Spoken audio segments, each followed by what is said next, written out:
Bonjour les amis, comment allez-vous? Vous allez bien? Ben moi ça va, par la grâce je tiens, bon, j'avance, pas facile avec ce système pyramidal mondial, cette serpent rusé qui domine sur ce monde, pas facile. Des divisions dans les familles. En tant que parent, c'est pas évident parce que voilà, quand on a des petits, c'est facile, mais quand ces petits deviennent grands et prennent leurs décisions, alors là, ça devient compliqué. Voilà, parce qu'en fait, en tant que parent, on voit le danger, mais on ne peut rien faire. On est impuissant parce que cet adulte, bien entendu, est libre de prendre leurs décisions. Alors, on ne peut que regarder avec tristesse. Voilà. Et se préparer mentalement à tout. Aujourd'hui, j'aimerais partager avec vous, continuer sur la dynamique de cette pierre angulaire. Mais le titre, parce que cette pierre angulaire a fait des promesses. Ok? Quand il était là sur la terre, en fait, s'il a été là, réellement, véritablement, il a fait des promesses. Puis on va voir un petit peu ses promesses. Le titre du partage, le 5e sceau. Ça se trouve dans l'Apocalypse. D'accord? Pour ceux qui veulent aller. On va commencer par une première promesse qui se trouve dans Marc 3, verset 27. Marc 3, verset 27.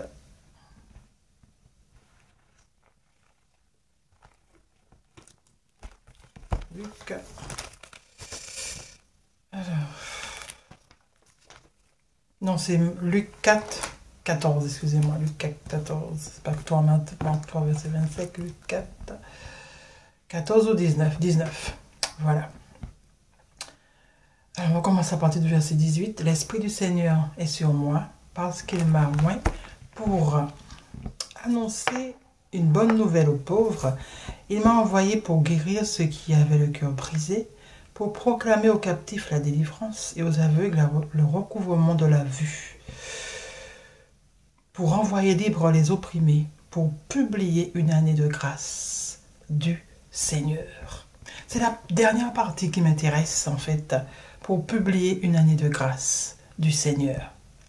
Une année de grâce a commencé justement au moment où il était là, c'est-à-dire fin de l'Antiquité et début du Moyen-Âge. Voilà, une année de grâce a été annoncée. Pourquoi il s'intéresse tellement aux pauvres, mes amis? Pourquoi il s'intéresse tellement aux pauvres, Jésus? Parce qu'il y a quelque chose avant dans l'histoire sur ces pauvres-là. Comment les pauvres étaient-ils traités dans l'Antiquité? Je vous dirai cela peut-être la semaine prochaine. Pourquoi il s'intéresse autant aux pauvres? Parce que dans l'Antiquité, c'était autrement, mes amis. Mais je vous apporterai tout cela. Ce qui m'intéresse, c'est l'année de grâce qu'il a annoncée. Alors, il a annoncé déjà une année de grâce. Ça veut dire quoi? Avant de publier cette année de grâce, ça veut dire qu'avant, c'était terrible. C'était pas évident pour ces pauvres. D'accord? Là, il vient changer les choses. Qu'est-ce qui se passait avant? Nous étions donc, depuis cette annonce, dans cette année de grâce. Mais, comme vous l'avez vu comme moi-même, hein, il y a quelque chose qui change. D'accord? Nous sommes dans un autre système.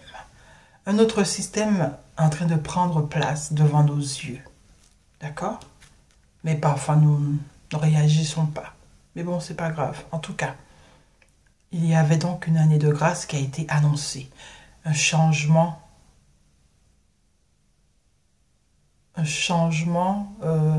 de système a été annoncé.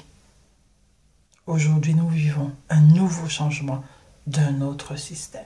D'accord? N'oublions pas hein, que le représentant de ce système, à partir de fin Antiquité, début Moyen-Âge, le représentant, c'est la pierre angulaire, la tête de l'Église, de l'édifice, de l'organisation de ce système pyramidal. Son nom, c'est Jésus. Alors, il a aussi fait une autre promesse qui se trouve dans Matthieu 16, versets 27-28. Très intéressante cette promesse. Car le Fils de l'homme doit venir dans la gloire de son Père. Il parle aux disciples avec ses anges. Et alors, il rendra à chacun selon ses œuvres. Je vous le dis en vérité, quelques-uns de ceux qui sont ici ne mourront point, qu'ils n'aient vu le Fils de l'homme venir dans son règne.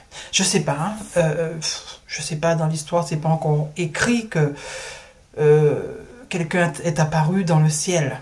D'accord? On n'a pas encore vu ça. Bon, Pierre n'a pas vu non plus. Tous les disciples qui étaient présents, on ne nous raconte pas dans la Bible qu'ils ont vu Jésus revenir dans sa gloire avec les anges. Ils n'ont pas vu ça. Bon, ok, ça fait déjà une promesse qui n'est pas encore réalisée. Que ceux qui étaient présents à ce moment précis, ils sont déjà morts. Alors ils n'ont pas encore vu qui que ce soit revenir dans sa gloire. Ah, certains me diront, mais c'était pas la mort physique qui parlait, c'est la mort éternelle. Peut-être, ok, mais en tout cas, certains qui sont ici ne mourront point avant qu'ils m'aient vu. Une promesse qui a été faite. 2 Pierre 3, verset 9. Continue. Alors, certains me diront, ben, Evelyne, c'est parce qu'en fait, il use de patience. On prend le verset qui le dit, 2 Pierre 3, 9. Le Seigneur ne tardera pas dans l'accomplissement de sa promesse. Il a fait une promesse aux disciples. Et jusqu'à maintenant, il n'est pas encore revenu. Les disciples sont déjà morts. Les enfants des disciples sont déjà morts. Les petits-enfants des disciples sont déjà morts. Ils n'ont encore rien vu. Bon, le Seigneur ne tardera pas dans l'accomplissement de sa promesse, comme quelques-uns le croient, comme moi. Voilà. Mais il use de patience envers vous, ne voulant qu'aucun périsse, mais que tous arrivent à la repentance. Il ne veut que personne ne meure, mais que tous arrivent à la repentance. Malheureusement, beaucoup sont morts, sans même se repentir. Alors, ce même Jésus, dans l'Apocalypse, c'est quand même bizarre. Hein? Apocalypse, c'est lui le maître, le saint, le véritable. On va ouvrir le 5e sceau d'Apocalypse 6. Et on va voir ce qui se passe dans le 5e sceau d'Apocalypse 6. Quand il ouvrit le 5e sceau, je vis sous l'autel des âmes de ceux qui avaient été immolés à cause de la parole de Dieu et à cause du témoignage qu'ils avaient rendu. Moi, je pense que c'est les martyrs, hein, d'accord? Le temps des martyrs. Alors, les martyrs, parce que c'est écrit « ils », mais moi je mettrais les âmes crièrent d'une voix forte en disant « Waouh !» Des âmes, hein? Voilà, des gens qui sont morts, des âmes, on peut les entendre. Ah, ok. Ils sont en train de crier au ciel. Ok. On nous raconte quelque chose qui se passe au ciel. D'accord. Mais vous êtes très fort. Hein? Alors, des âmes sont en train de crier. Des gens morts sont en train de crier. Ils crièrent d'une voix forte en disant « Jusque à quand, Maître saint et véritable, tardes-tu à juger et à tirer vengeance d'un autre sang sur les habitants de la terre ?» Sur les habitants de la terre. C'est les habitants de la terre qui ont fait du mal. Il n'y a pas certains, mais c'est tous. Voilà, sur les habitants de la terre. Jusque à quand vas-tu nous venger? Alors, une robe blanche leur a été donnée, parce que c'est la récompense, hein, pour tous les martyrs, ceux qui veulent mourir. C'est la récompense, une robe blanche vous a été donnée, premièrement, et à chacun d'eux, et on leur dit, et il leur fut dit, de se tenir en repos quelque temps encore, jusqu'à ce que fût complet le nombre de leurs compagnons de service et de leurs frères, qui devaient être mis à mort comme eux. Qui devaient être mis à mort comme eux. D'accord. Alors, Jésus est en train de dire à tous ces morts vivants, à tous ces âmes qui sont en train de crier, Jésus leur a déjà donné une robe blanche. Parce que c'est la robe blanche qui a été promise, d'accord? Il ne nous a pas donné la couronne dans ce verset. Bon, mais en tout cas, la robe blanche, mais dans le cercueil, on voit bien que les gens sont habillés en blanc. Bon, ok. Pourquoi la couleur blanche dans le cercueil? Je ne sais pas. Est-ce que quelqu'un s'est déjà habillé en autre couleur? Peut-être, hein, dans les autres pays, peut-être que c'est une autre couleur. Mais en tout cas, dans le système pyramidal occidental, c'est blanc dans le cercueil, hein, ok? Alors, ils sont tous une robe blanche. En plus, on leur demande d'attendre. Attendre encore. Ils sont morts, hein, d'accord? Ils attendent que tous les autres les rejoignent. Alors, c'est ça la vie? Après la mort? Enfin, c'est la mort pendant la vie, durant la vie, après la mort? Oh, je ne sais pas. C'est ça. C'est ça la promesse. Alors, il use de patience pour que tous soient morts? C'est ça? Il use de patience, hein, ne voulant qu'aucun périsse, mais là il leur dit d'attendre jusqu'à ce que tous, c'est ça. J'enlève les lunettes parce que franchement, jusqu'à ce que fût complet le nombre de leurs compagnons de service et leurs frères qui devaient être mis à mort. Pourquoi les compagnons de service et leurs frères? Nous sommes au service de qui? Enfin, les croyants sont au service de qui? De Dieu? De quel Dieu? Plutôt des hommes, mes amis. Plutôt de cette organisation pyramidale, mondiale, que derrière lequel se cachent ces serpents rusés. Au nom de Dieu. D'accord? Nous sommes au service des hommes. Que nous soyons croyants ou pas croyants, hors de l'Église ou à l'extérieur de l'Église, nous sommes dans le système pyramidal mondial. Nous sommes au service, nous sommes esclaves. Et puis nous le faisons avec le sourire, bénévolement, bien entendu. Voilà. En plus, on nous demande l'impôt hors de l'église et la dîme à l'église. Vous voyez, on doit travailler gratuitement, bénévolement, et en plus, on doit encore payer.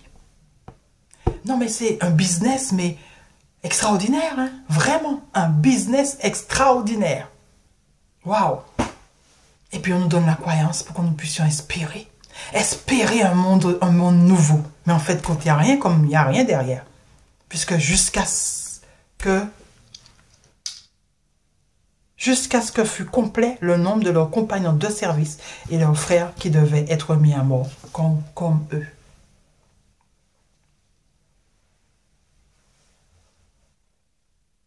Depuis des générations, qu'est-ce que l'on voit?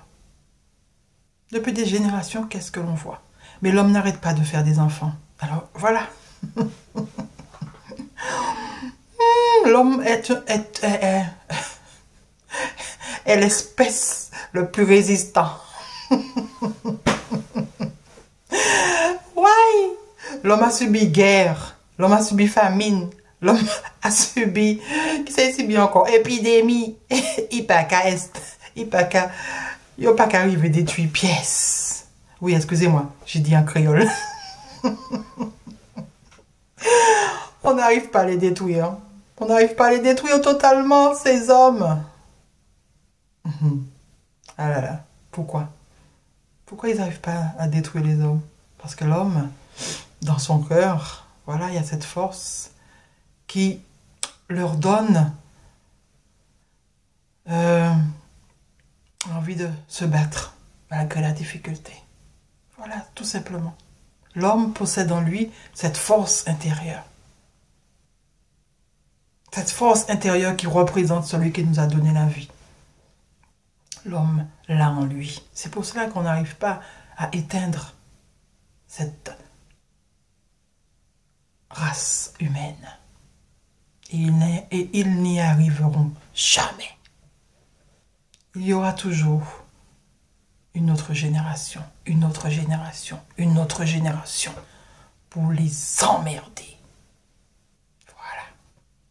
Vous avez entendu le discours de notre chef en haut, là? C'est pas les hauts vaccinés qui s'adressent, hein.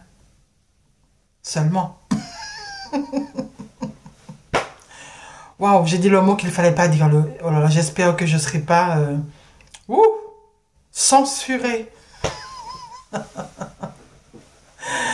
Voilà mes amis, ce cinquième seau qui est ouvert nous montre en réalité ce qui nous attend. Hein. C'est la mort. Ok. Toutes ces belles paroles, voilà, cette nouvelle Jérusalem qui va briller et tout, patati patata, patoto patata, c'est du pipeau. Du pipeau. Plus le temps avance, plus je me rends compte que c'est du pipeau. Voilà. On meurt, on vit, on est, on vit, on meurt. C'est ça, la réalité. La dure réalité de la vie. Alors profitons de cette vie que nous voyons, que nous connaissons. Apprenons à faire du bien à ceux qui nous entourent. Faisons aussi du bien à nous-mêmes. Voilà, et puis vivons, mes amis. À bientôt. Bye bye.